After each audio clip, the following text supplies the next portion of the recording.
Bismillahirrahmanirrahim. Assalamualaikum warahmatullahi taala wabarakatuh. Salam sejahtera dan selamat petang kepada seluruh rakyat Malaysia.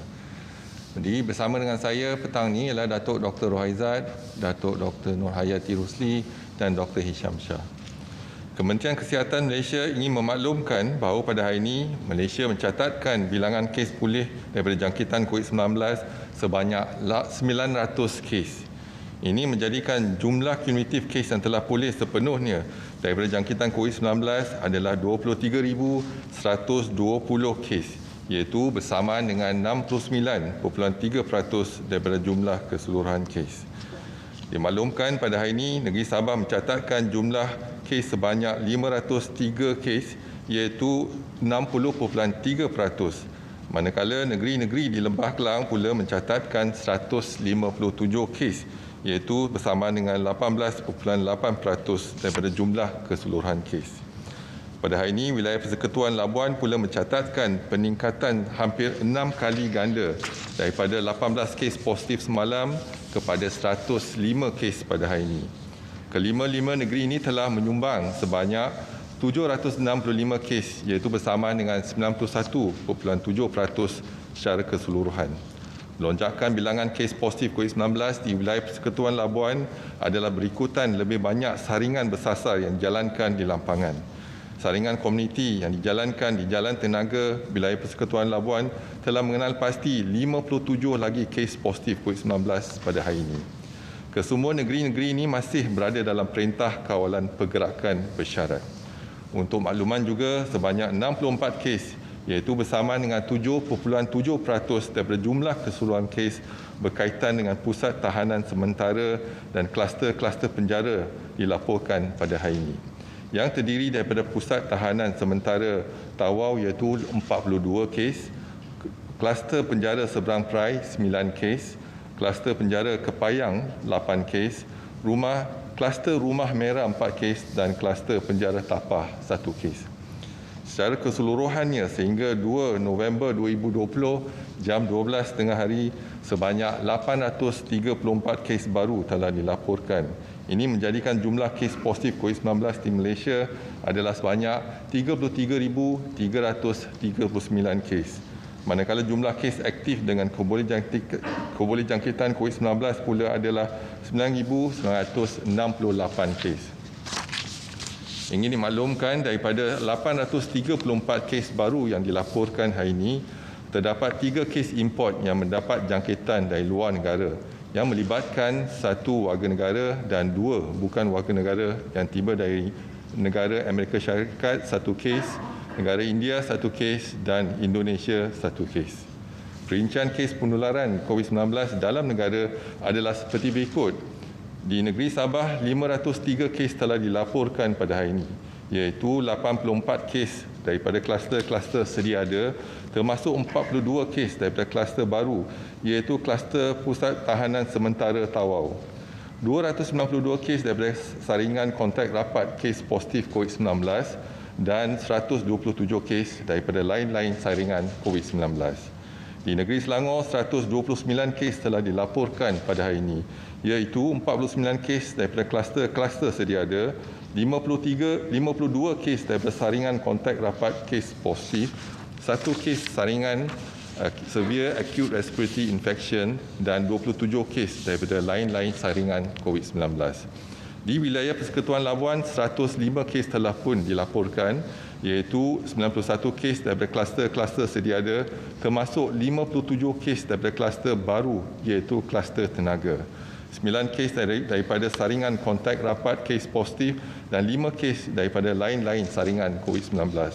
Di negeri Pulau Pinang, 21 kes telah dikesan, iaitu 14 kes daripada kluster-kluster sedia ada dan 7 kes daripada saringan kontak rapat kes positif. Di wilayah Persekutuan Kuala Lumpur, 20 kes telah dilaporkan, iaitu 7 kes dari kluster-kluster sedia ada, 5 kes daripada saringan kontak rapat kes positif dan 8 kes daripada lain-lain saringan COVID-19. Di Negeri Sembilan, 16 kes telah dikesan, iaitu 9 kes daripada kluster-kluster sedia ada, termasuk 4 kes daripada kluster baru iaitu kluster Gedong. 5 kes daripada saringan kontak rapat kes positif dan 2 kes daripada lain-lain saringan COVID-19. Di negeri Sarawak, 14 kes telah dikesan.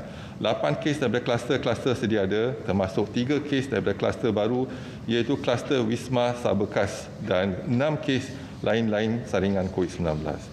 Di negeri Johor, 8 kes daripada kluster-kluster sedia ada telah dikesan. Di wilayah Persekutuan Putrajaya, 6 kes telah dilaporkan iaitu 4 kes daripada kluster-kluster baru iaitu kluster Seri Dana dan kluster Gedong dan 2 kes daripada saringan kontak rapat kes positif. Di negeri Kedah, 3 kes telah dilaporkan iaitu 2 kes daripada kluster sedia ada dan 1 kes daripada lain-lain saringan COVID-19. Di negeri Perak, 3 kes telah dikesan. 1 kes daripada kluster sedia ada dan 2 kes daripada lain-lain saringan COVID-19. Di negeri Kelantan, 2 kes daripada saringan kontak rapat kes positif COVID-19 telah dilaporkan. Di negeri Pahang, 1 kes daripada kluster sedia ada telah dikesan. Sehingga kini terdapat 91 kes positif COVID-19 yang sedang dirawat di unit rawatan rapi, di mana 32 kes memerlukan bantuan pernafasan. Daripada maklumat terkini yang dilaporkan ke CPRC Kebangsaan, duka cita dimaklumkan bahawa terdapat pertambahan 2 kes kematian berkaitan COVID-19 pada hari ini. Justru jumlah kes kumulatif kes kematian COVID-19 di Malaysia adalah sebanyak 251 kes, iaitu bersama dengan 0.8% daripada jumlah keseluruhan kes. Ringkasan kes-kes kematian hari ini adalah seperti berikut. Kes kematian 250 iaitu kes nombor 16,576. Seorang warga negara lelaki berusia 88 tahun mempunyai latar belakang penyakit osteoartritis meninggal di Hospital Duchess of Kent. Kes kematian 251 iaitu kes nombor 14,013 ia seorang perempuan warga negara berusia 75 tahun mempunyai latar belakang penyakit kencing manis, darah tinggi dan dislipidemia. Beliau meninggal di Hospital Queen Elizabeth. Kementerian Kesihatan mengucapkan takziah kepada semua ahli keluarga mereka. Kementerian Kesihatan ingin memaklumkan bahawa terdapat 5 kluster baru yang telah dikenal pasti pada hari ini. Iaitu kluster pertama ialah kluster Pusat Tahanan Sementara Tawau. Kluster baru ini melibatkan sebuah pusat tahanan sementara di daerah Tawau, Sabah. Kes indeks bagi kluster ini iaitu kes ke-15,423 telah dikenal pasti positif COVID-19 hasil saringan individu bergejala pada 5 Oktober 2020. Saringan kontak rapat telah mengesan sebanyak 103 lagi kes positif COVID-19. Kesemua mereka telah dimasukkan ke Hospital Tawau. Sehingga 2 November 2020, sejumlah 1,671 individu telah pun disaring, di mana 104 kes dikesan positif termasuk 42 kes baru pada hari ini. Dan 1,567 individu masih menunggu keputusan. Kluster kedua ialah kluster tenaga. Kluster baru ini melibatkan subzon Batu Arang di wilayah Persekutuan Labuan. Kes-kes bagi kluster ini telah dikenal pasti positif COVID-19 hasil saringan bersasar terhadap komuniti berisiko tinggi pada 2 November 2020. Kesemua kes dimasukkan ke Hospital Labuan. Sehingga 2 November 2020, sejumlah 103 individu telah pun disaring, di mana 57 kes dikesan positif dan 46 individu masih menunggu keputusan. Kluster yang ketiga ialah kluster Gedong. Kluster baru ini melibatkan daerah Seremban, Port Dickson dan Rembau di Negeri Sembilan, daerah Petaling di Negeri Selangor, daerah Johor Bahru, Negeri Johor serta wilayah Persekutuan Putrajaya. Kes indeks bagi kluster ini iaitu kes ke-29,341 telah dikenal pasti positif COVID-19 hasil saringan individu bergejala pada 27 Oktober 2020 dan telah dimasukkan ke Hospital Rembau. Saringan kontak rapat telah mengesan sebanyak 11 lagi kes positif COVID-19. Sehingga 2 November 2020 jam 12 tengah hari, sejumlah 61 individu telah disaring, di mana 12 kes dikesan positif COVID-19 termasuk 5 kes baru pada hari ini, 19 individu dikesan negatif dan 30 individu masih menunggu keputusan. Kluster keempat ialah kluster Wisma Sebekas. Kluster baru ini melibatkan daerah Kuching negeri Sarawak. Kes indeks by kluster ini iaitu kes ke 30,813 telah dikenal pasti positif COVID-19 hasil saringan individu bergejala pada 30 Oktober 2020 dan telah dimasukkan ke Hospital Umum Sarawak. Saringan kontak rapat telah mengesan sebanyak 7 kes lagi positif COVID-19.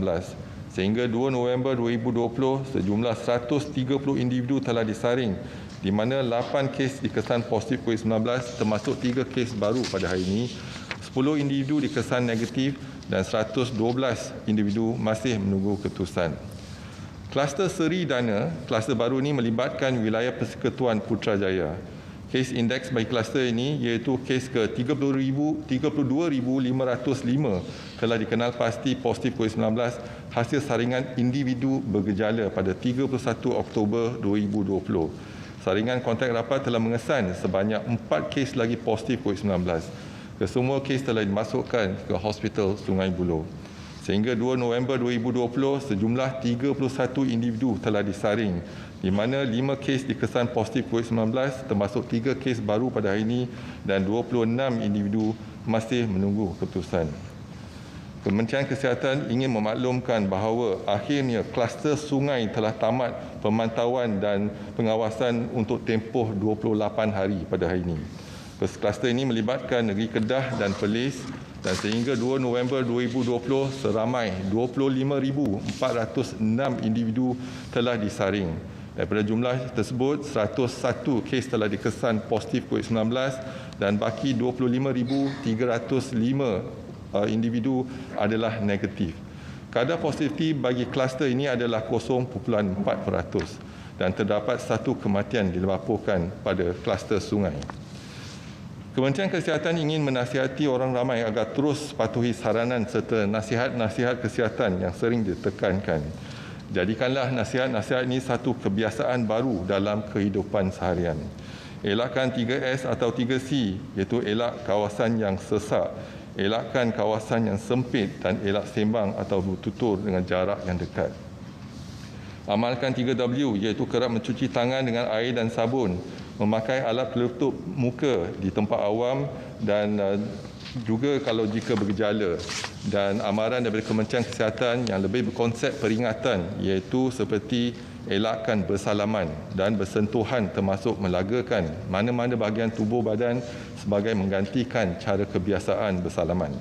Amalkanlah etika batuk dan bersin yang betul. Dapatkan rawatan segera jika bergejala. Duduk di rumah dan elakkan aktiviti kunjung-mengunjung. Lakukanlah aktiviti disinfeksi dan pembersihan di kawasan yang kerap disentuh. Patuhilah kepada SOP sebagai norma baru, iaitu syarat-syarat seperti yang ditetapkan di bawah Perintah Kawalan Pergerakan. Orang yang berisiko tinggi seperti kanak-kanak, warga emas dan orang kurang upaya perlu dilindungi. Manakala individu tidak sihat dan bergejala, dikehendaki segera menjalani pemeriksaan kesihatan. Penjarakan fizikal sekurang-kurangnya 1 meter diamalkan pada setiap masa. Kementerian akan terus memantau perkembangan kejadian jangkitan di dalam negara dan juga luar negara melalui maklumat yang diperolehi daripada WHO. Orang awam akan sentiasa dimaklumkan sebarang perkembangan terkini dan kementerian akan pastikan langkah pencegahan dan kawalan dilaksanakan secara berterusan. Seterusnya dimaklumkan laporan penggembara dan pemastautin tetap yang pulang dari luar negara dari 3 April hingga 20 November 2020 dan dikesan positif COVID-19 adalah sejumlah 1,184 kes. Pada hari ini ada pertambahan 3 kes import, iaitu masing-masing 1 kes pulang dari negara Indonesia, negara India dan Amerika Syarikat. Dimaklumkan juga jumlah keseluruhan kluster yang dilaporkan setakat ini ialah 254 kluster. Jumlah kluster yang telah tamat tempoh pemantauan 28 hari ialah 116 kluster termasuk kluster sungai pada hari ini. Kluster sungai melibatkan 101 kes yang positif dan juga 1 kes kematian. Dimaklumkan juga laporan kluster COVID-19 yang aktif di Malaysia sehingga 2 November 2020 adalah sejumlah 138 kluster termasuk 5 kluster baru pada hari ini.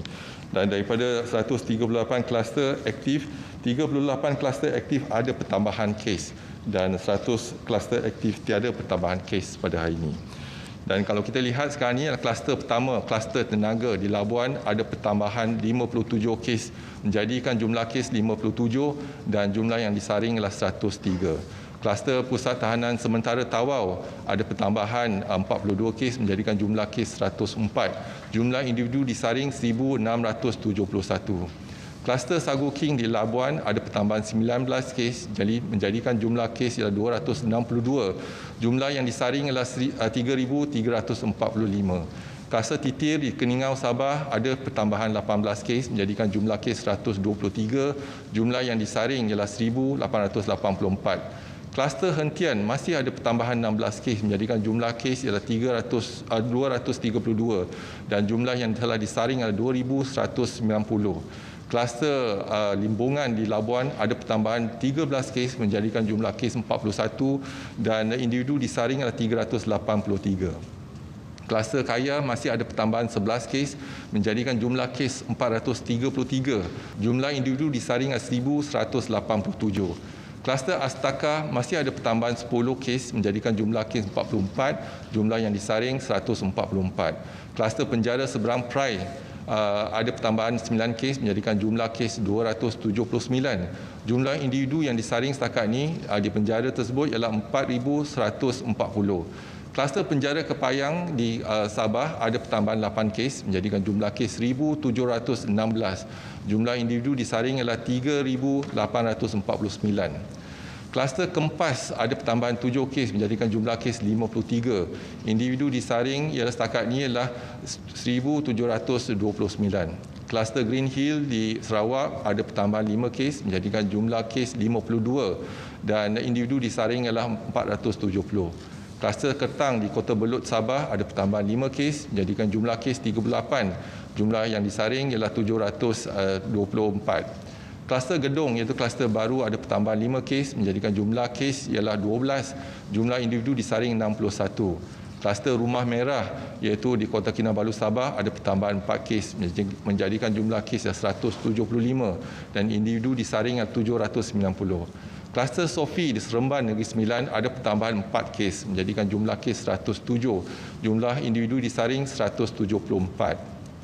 Kluster Bayan masih ada pertambahan kes iaitu 4 kes. Jumlah kes ialah 62, individu disaring 1,543. Kluster Utama masih ada pertambahan 3 kes menjadikan jumlah kes 246. Individu disaring setakat ini ialah 1,198. Kluster Bah Manggis ada pertambahan 3 kes menjadikan jumlah kes 113. Jumlah individu disaring ialah 2,021. Kluster Keladi ada pertambahan 3 kes menjadikan jumlah kes 45, jumlah yang disaring 344. Kluster Usaha ada pertambahan 3 kes menjadikan jumlah kes 20, jumlah yang disaring 28. Kluster Taman Laut Petaling Selangor ada pertambahan 3 kes menjadikan jumlah kes 18, jumlah yang disaring 123. Kluster Tembaga ada pertambahan 3 kes menjadikan jumlah kes 10, jumlah yang disaring 82. Kluster Wisma Sebekas iaitu di Kuching Sarawak ini adalah kluster baru ada pertambahan 3 kes menjadikan jumlah kes 8. Individu disaring 130. Kluster Seri Dana di Putrajaya ada pertambahan 3 kes menjadikan jumlah kes 5 yang individu disaring 31. Kluster Tanah Merah di Tawau masih ada pertambahan 2 kes menjadikan jumlah kes 71, individu disaring 160. Kluster Bah Tropicana masih ada pertambahan 2 kes menjadikan jumlah kes 62 dan jumlah yang disaring 838. Kluster Bina Labuan ada pertambahan 2 kes menjadikan jumlah kes 24, individu disaring 171. Kluster Samudra di Sandakan Sabah ada pertambahan 2 kes menjadikan jumlah kes 19, individu disaring 180. Kluster Jalan Meru masih ada pertambahan 1 kes menjadikan jumlah kes 142. Individu disaring 1,136. Kluster Basong di Kudat Sabah ada pertambahan 1 kes menjadikan jumlah kes 69. Individu disaring 677. Kluster Kapur di Kudat Sabah ada pertambahan 1 kes menjadikan jumlah kes 59 dan jumlah yang disaring setakat ini ialah 219. Kluster Cahaya masih ada pertambahan 1 kes menjadikan jumlah kes 53 dan individu disaring 458. Kluster highway di Kota Belud, Sabah ada pertambahan 1 kes menjadikan jumlah kes 47, jumlah yang disaring 158. Kluster Mentari ada pertambahan 1 kes menjadikan jumlah kes 31, individu disaring 112. Kluster Jambu ada pertambahan 1 kes menjadikan jumlah kes 18, individu disaring 147. Kluster penjara Tapah di Perak ada pertambahan 1 kes menjadikan jumlah kes 14. Kluster Meldrum di Johor ada pertambahan 1 kes menjadikan jumlah kes 7, individu disaring ialah 321. Lain-lain kluster iaitu Tembok, Benteng, Penjara Reman, Bangang-Bangau, 7 Serangkai tiada pertambahan kes pada hari ini.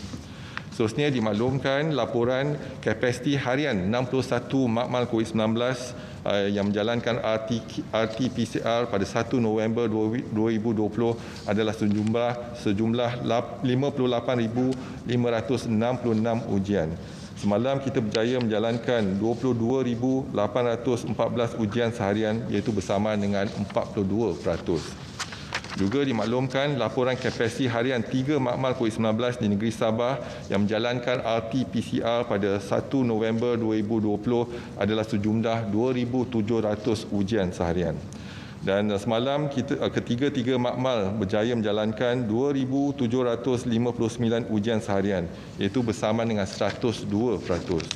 Juga dimaklumkan laporan jumlah kumulatif ujian RT-K antigen setakat 1 November 2020 untuk seluruh negara adalah sejumlah 374,462 ujian.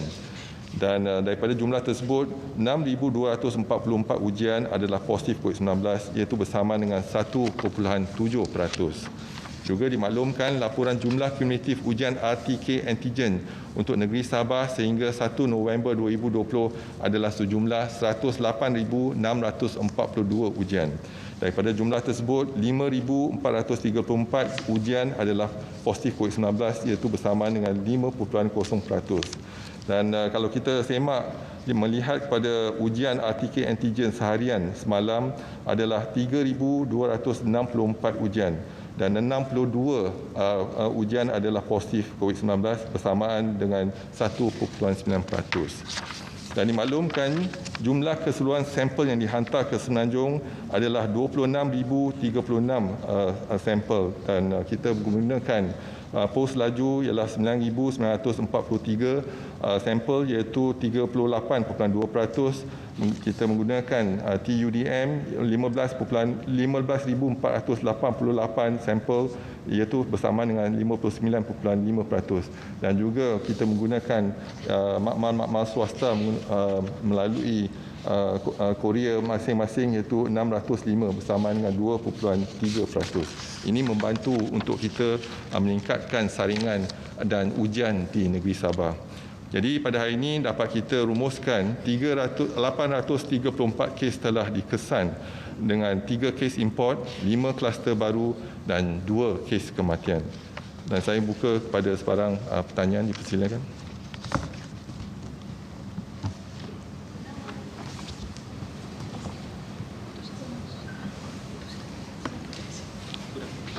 Assalamualaikum Tan Sri. Saya ada soalan berkenaan dengan berapakah angka harian atau nilai R0 yang membolehkan perintah PKPB atau PKPD di satu kawasan atau negeri ditamatkan?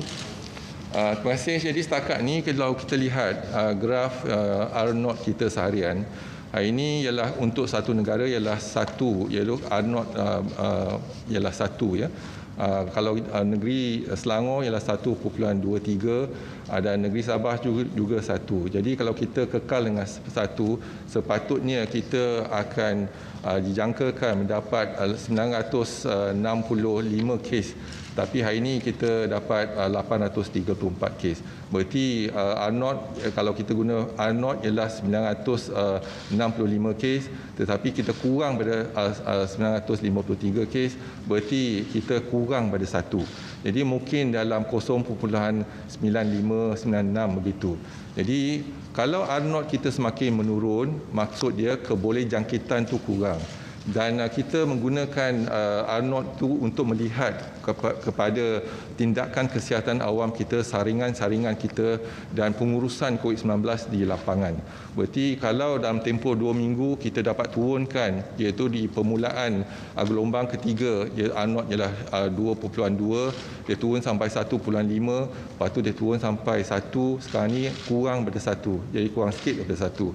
Jadi kita harapkan dalam tempoh 2 minggu ini kita dapat meningkatkan lagi aktiviti kesihatan awam di lapangan, dan kalau kita dapat kawal, insya-Allah kita boleh dalam tempoh 2 minggu ataupun 3 minggu menurunkan kebolehjangkitan di negeri Sabah khususnya dan di negara. Jadi kalau kita lihat di negeri Kedah contohnya, satu masa dulu R0 dia tinggi dan juga banyak kebolehjangkitan, iaitu daripada Siwa Gangga, daripada Tawau, dari kluster Telaga, dan hari ini telah tamat pun kluster sungai, dan R0 telah jatuh kurang pada 0.6.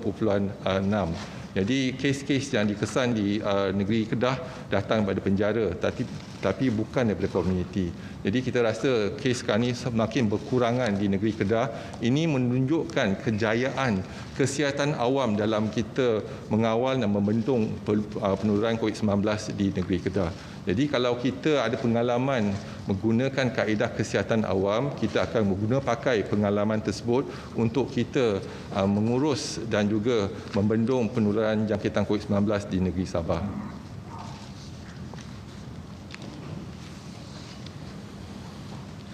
Tan Sri, dekat Sabah ada dakwaan daripada NGO mengatakan masalah di Sabah semakin kritikal dan tiada pengawasan dan masalah kepada pesakit apa semua. So adakah dakwaan-dakwaan tu benar? Sebagaimana saya katakan, cabaran kita di gelombang ketiga lebih tinggi, tetapi kesiapsiagaan kita juga lebih baik kalau dibandingkan pada bulan 3 dan bulan 4. Contohnya pelbagai dakwaan kekurangan katil. Kalau kita lihat hari ini kes-kes discharge di Sabah pun meningkat, dan juga sebelum lagi pilihan raya kita telah pun gerakkan warga kerja di dalaman di negeri Sabah juga di Semenanjung untuk ke negeri Sabah, dan kita telah pun menghantar PPE, peralatan dan sebagainya, dan kita telah luluskan perolehan kecemasan daruratnya untuk negeri Sabah, iaitu untuk PPE saja 25 juta, iaitu untuk 18 juta perolehan secara darurat untuk PPE, dan 7 juta lagi telah diagihkan ke hospital dan pejabat kesihatan daerah. Jadi isu kita masih memantau iaitu perkembangan dan juga stok file untuk PPE di negeri Sabah. Setakat ini kita lihat kita masih boleh bertahan 29 hari, tapi ada yang PPE yang kita boleh bertahan sampai 97 hari. Jadi kita juga banyak menerima PPE sumbangan daripada kerajaan negeri Sabah dan juga NGO yang telah mendermakan PPE kepada kita. Jadi PPE ini kita guna setiap hari. Jadi kita kena pastikan tidak putus PPE tersebut, dan hari ini kita dapat pantau dari semua hospital, dan kita telah pun menaik tarafkan hospital sempurna iaitu Dewan Bedah dan sebagainya. Kita jadi ada negative pressure room, dan juga kita juga boleh merawat pesakit COVID-19 di hospital sempurna, tak payah dirujuk lagi ke hospital Tawau. Dan kita ada hospital Medan untuk membantu hospital Tawau, iaitu merawat pesakit-pesakit bukan COVID, dan hospital Tawau diguna pakai khas untuk pesakit-pesakit COVID. Jadi kita dapat menambah ruang. Dan setakat ini kita juga ada 28 pusat kuarantin dan rawatan risiko rendah di negeri Sabah. Dan ini kalau kita lihat pada keseluruhannya sekarang ini, negeri Sabah kita ada 8,539 katil. Dan katil kat hospital 1,111 katil di hospital, 7,428 katil di pusat kuarantin dan rawatan risiko rendah. Katil ICU kita ada 149, iaitu penggunaan sekarang ini baru 60%. Dan katil ICU khas untuk pesakit COVID kita ada 130. Dan penggunaan ventilator kita 193, penggunaannya 27%. Jadi banyak lagi kapasiti kita. Jadi tak betul. Mereka yang mengatakan kita sistem kesihatan kita tak mencukupi, mungkin dia tak turun padang untuk melihat.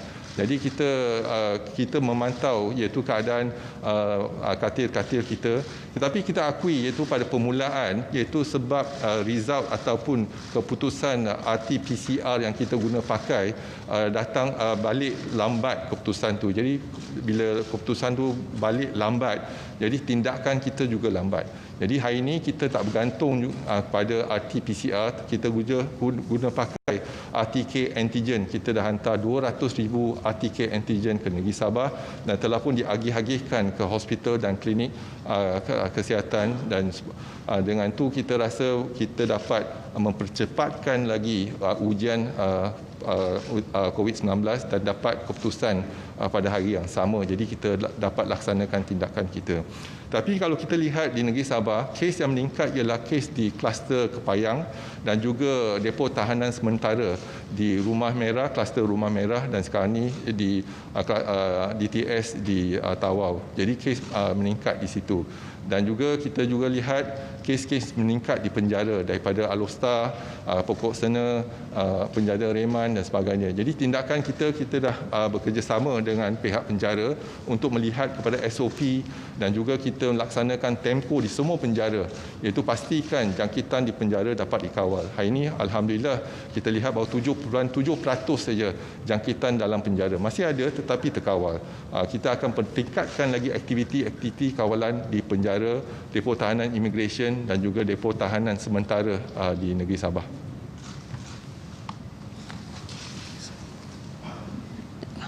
Hi Tan Sri. My first question is, what is the rationale for staying from 10 a.m. to 1 p.m. for the Parliament sitting? Will it help to prevent the spread of COVID-19 with a half-day sitting? And second question is regarding the cases involving the Dewan Negara officer. How many cases has been detected, and are these new cases formally clustered? Thank you. In general, if you look into our advisory, is that avoid crowded places and confined spaces. So if you are in a crowded places and the longer you are exposed in a crowded places, then the higher the chances of you get infection. Provided if there's a positive case, for example. So if there's a positive case, the tendency of infection is high. So what we are doing is that we are doing a screening for all parliamentarians 3 days before, screening for them, and then make sure that even the staff that is working in Parliament need to be screened.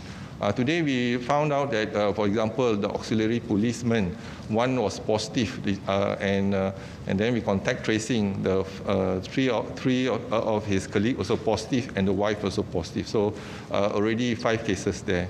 And one working with the media also noted positive, and we are screening the family, 7 of them, so results not back yet. For the Yang Berhormat Senator, her assistant positive, but we have actually identified 12 of them, and although assistant positive, they may be in an incubation period, we're not sure, so we have quarantined all 12 of them. So we are waiting for the results for all 12 of them. So if you can see that if the screening that been done is only at the time that they are screened, and they are exposed now, for example, the parliamentary session is 6 weeks. 6 weeks, that means they are exposed to the outside in a hotel and etc. So we do not know who is positive, who is not. We do not know who is the carrier unless we do testing every 2 weeks, for example. So this is a challenge for us. But screening, for example, we are doing the screening, but you only pick up about 30 to 40% those who have symptoms. But we all know that the infection, it could be asymptomatic, no symptom at all. So the transmission, that means the infectivity is 2 days before the symptoms and 7 days after the symptoms. medium term. So about 9 days, this is the time taken for infectivity. So it's not positivity, but infectivity. So the risk is always there, but how do we manage the risk? So to manage the risk, you follow our advisory, the 3C and the 3W. So we hope that those attending the Parliament session, they have to comply to the SOP. The compliance is very important. For example, now we have a partition and make sure the distance about 1 meter and make sure that you wash your hand all the time, put on a mask. So we do not know who is the one that is positive. More so, if they're exposed, we also realize that during lunch, for example, if it's a buffet lunch, etc., there's a risk of transmission there. So this is the experience that we learned from other countries, and we have seen infection being spread during the buffet, for example, weddings, in hotels, and etc. So these are all the precautionary measures that we need to take so that to protect our parliamentarians as well as make sure that we can actually break the chain of COVID infection in this country.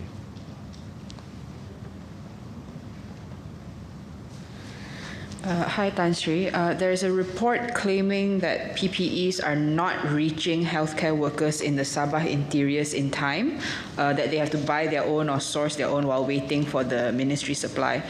Can the ministry confirm this, and how is this issue being resolved? And my second question is, previously Sabah positive rates were much higher than the nationwide positive rates, but now it is closer to the nationwide positive rates. Does this indicate improvement in the situation in Sabah? So I'll answer your second question. Certainly it shows improvement because we have done the activity for the last 2 weeks, public health activities we have done. And even before the election, we have tightened the border control, which means, for example, working with Angkatan Tentera Malaysia, Polis Diraja Malaysia, roadblocks has been actually implemented and tightening the border control for those undocumented migrants. So that has been done. Our activities also have been done earlier, but we have not announced it in terms of mobilization of our staff, equipment, etc. to respective hospital. For example, I just use example of Hospital Sempurna. The OT operating theatres, I mean, we have upgraded now. They have used the OT for operation, so we do not need to send the patient to Hospital Tawau. We also have a positive ventilation room to treat a COVID patient. So all that has been put in place, planned much earlier. It's not overnight that we get this OT running as well as the ventilation room ready, but it was well planned. So I do not see where it was the flaw, because I echo the same statement made by Pengarah Jabatan Kesihatan Negeri Sabah, Datuk Christina, saying that she is monitoring the whole situation in the hospital and clinic. There's no shortage of PPE. The PPE that we have, we monitor from here and also from the state, lasts for 29 days. The minimum is 29 days, but we do have emergency procurement. So 25 million has been given to procure only PPE, because we are thinking of not the short term but also long term. So procurement's been done. And also we have a guideline for the usage of PPE published on the 21st of April 2020. And we hope that those working in, for example, ICU, working in a COVID ward, they have to wear the PPE, the full PPE. But those in the field, there's a requirement, so we follow the guidelines, and the guideline will protect them. So I do not know where these rumors comes in and which hospitals that is actually short. There's no mention of the hospital, no mention of the name, and etc. This is just perhaps just a fake news. Why not refer to Jabatan Kesihatan Negeri Sabah, refer to us, then we can tell you in terms of our monitoring. So we can see our monitoring in terms of the usage of PPE in a respective state as well as the whole district.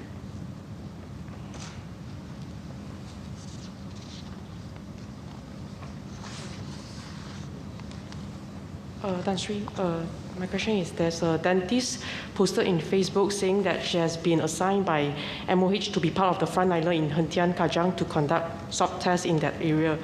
And she also mentioned that out of the 10 persons whom she taken the swab sample, 9 of them are foreigners. So following the post posted by the above dentist, would like to ask KKM, as of today, how many dentists have been assigned by MOH to be part of the frontliner conducting the swab test, COVID-19 swab test? And does all of these dentists only assigned to areas that has been implemented MCO to conduct swab tests? And also Hentian cluster, we see there's 232 cases as of today. How many of them are Malaysians and non-Malaysians? Thank you. All right, thank you for your question. So from day one, I think we get, in terms of working to increase our manpower, we have mobilized the dental fraternity in the Ministry of Health, the dentists and the workers in that field to help us in doing the swab. So in Hentian Kajang, for example, the cluster, so we have mobilized 17 of them in that area, so to help us in terms of the rotation of our staff, public health staff and etc. So we work as a team looking into how best we can actually increase our capacity to do the swab.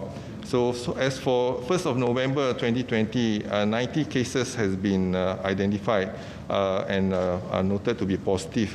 And 11 warga negara and 79 bukan warga negara. So that's the number that we have. So, but more importantly is that we use the resources, optimize the resources and manpower that we have. So once we optimize the manpower, then we can rotate, and some of our staff can take a break, and then dental, although they are dental, they are not public health, but they can assist us. So this is what we call, in multitasking from one field to another. So this is how we help each other in the Ministry of Health.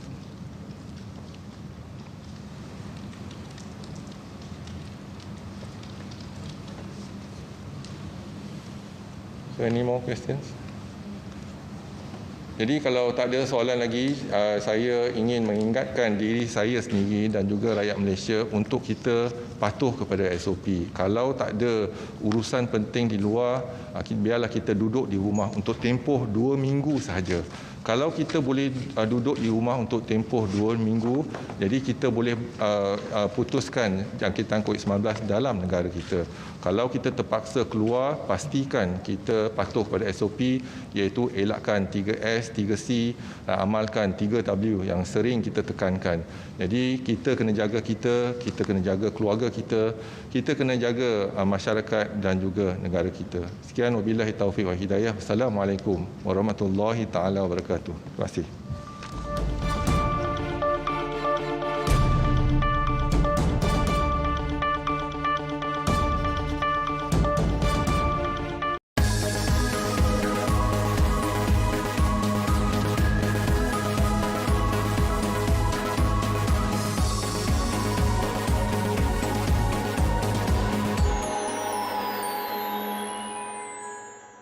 Suruhanjaya Integriti Agensi Penguatkuasaan mengendali aduan orang ramai dan menjalankan siasatan mengenai salah laku pegawai penguatkuasa dan agensi penguatkuasaan dengan tegas, telus dan efisien. Sila layari www.eaic.gov.my.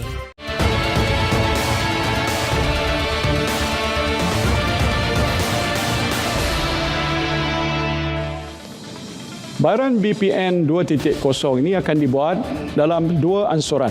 Pertamanya pada hujung bulan Oktober 2020 dan keduanya ialah pada bulan Januari 2021. Bagi golongan B40, bayaran ansuran pertama untuk bulan Oktober adalah sebanyak RM700 dan keduanya pada bulan Januari 2021 sebanyak RM300.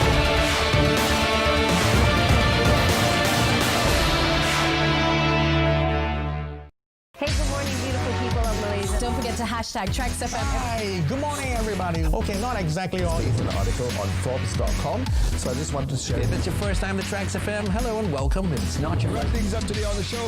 It's time for me to share with you Club Hits all the way up to 9 p.m. tonight so that you your health out and KG. How was your weekend, guys? Oh, I was up in Malacca. It was great, obviously. Each one of us, we deserve the time off. nothing but indie local music. Monday, we've got Hip Hop Hour from 10 to 11 p.m. Your rock sensations from 9 p.m. to 12 midnight. This is Rock It on Trax FM. Experience the excitement.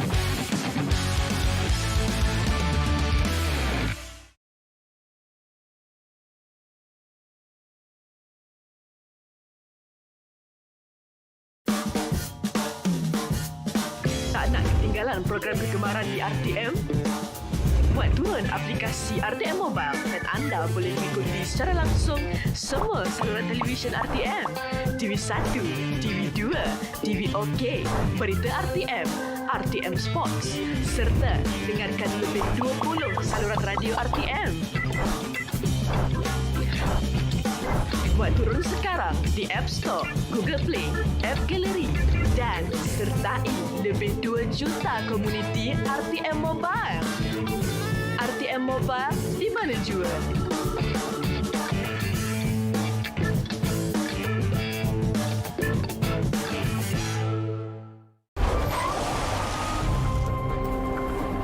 Jom.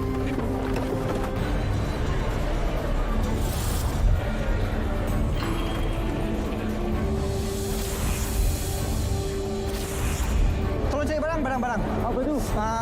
Mannequin. Yang merah ni dah cukup tinggi. Biru tak cukup ah.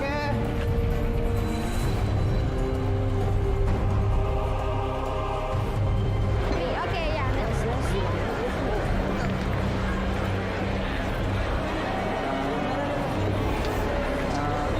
Minta mau bang, saya bagi masih dalam masa 10 minit.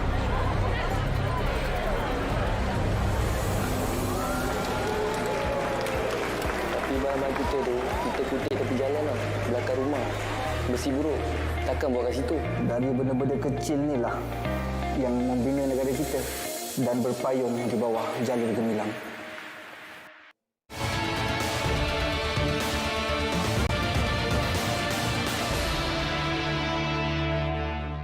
Permohonan yang perlu dibuat untuk mendapatkan bantuan BPN 2.0 ini, kerajaan akan menyalurkan bantuan secara terus kepada 10.6 juta penerima yang telah diluluskan di bawah BPN sebelum ini.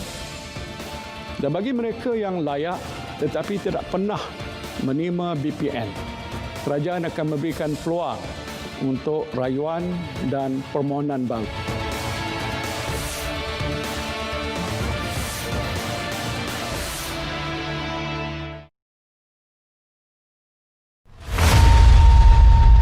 Jenayah cyber merupakan jenayah komputer yang baru pada abad ini. Internet merupakan satu medium yang tanpa sempadan. E-sports merupakan sebahagian daripada evolusi sukan. Tidak semua perkara kita boleh ambil daripada pembacaan kita di internet.